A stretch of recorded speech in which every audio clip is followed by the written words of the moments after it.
لو حضرتك زوجة عاقلة وعايزة تحافظي على بيتك، من فضلك الخمس حاجات اللي هتكلم فيهم دلوقتي أرجوكي أرجوكي أرجوكي حضرتك تجنبيهم قدر المستطاع. واحد، الصوت العالي. الصوت العالي سواء مع الأولاد، سواء في مكالمة تليفون، سواء مع هو شخصيا أكيد. حاولي من فضلك إن حضرتك تتجنبي الصوت العالي، لأن هو ده اللي بيحسس الراجل إن هو رجع لمكان مليان دوشة بعد ما كان في حياة مليانة دوشة. بصرخ وبغني واقعد اشخبط، ممكن اخبط راسي في الحيطه يعني. الراجل بيبقى نفسه ان هو يرجع من معركة الحياة لسكون لهدوء، ودي واحدة من اكتر المشاعر اللي هو بيكون مستنيها لما بيرجع بيته. اتنين، سيطرة. الراجل بشكل فطري بيستمد احساس قوته بان هو بيحس ان هو شخصيا اللي مسيطر، مش ان هو اللي متسيطر عليه. وطبعا اكتر حد هو بيرفض يحس ان هو متسيطر عليه منه انه يحس انه متسيطر عليه من زوجته.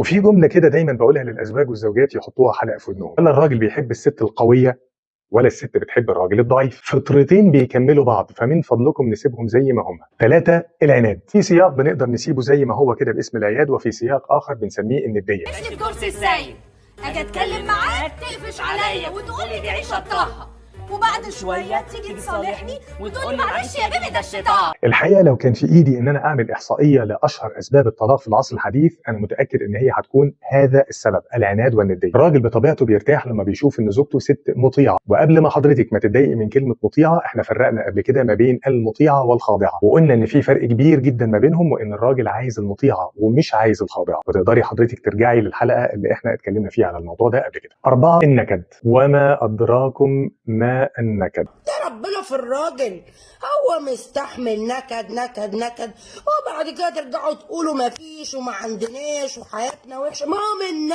من نكدك وقرفك. لعلم حضرتك الراجل الطبيعي يقدر بشكل بسيط وهادي ان هو يستوعب حزن الزوجه، مشاعر الحزن، ولكن للاسف الراجل ما عندوش، ولا مش للاسف ولا حاجه، الراجل ما عندوش القدره ان هو يستوعب نكد الزوجه. وشتان الفرق ما بين الاثنين، ما بين الحزن وما بين النكد. الحزن انفعال طبيعي وشعور طبيعي ممكن ان هو يجي لي في وقت من الاوقات لسبب من الاسباب، لكن النكد سلوك وليس شعور. النكد ده قصه كبيره هبقى اتكلم عنها في حلقه لوحدها منفصله باذن الله. 5، الاسترجال. انا بقف في خناقه الاقي حد مظلوم بحذف نفسي، اي حاجه اخبط.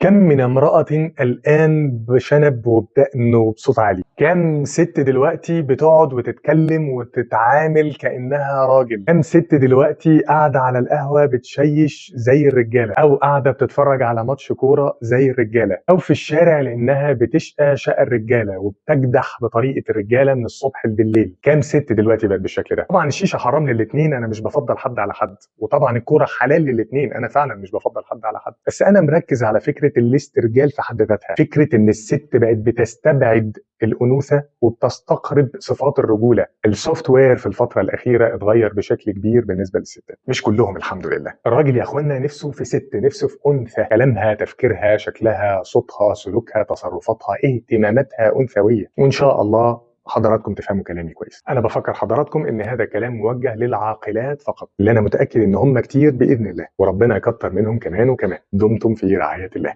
سلام.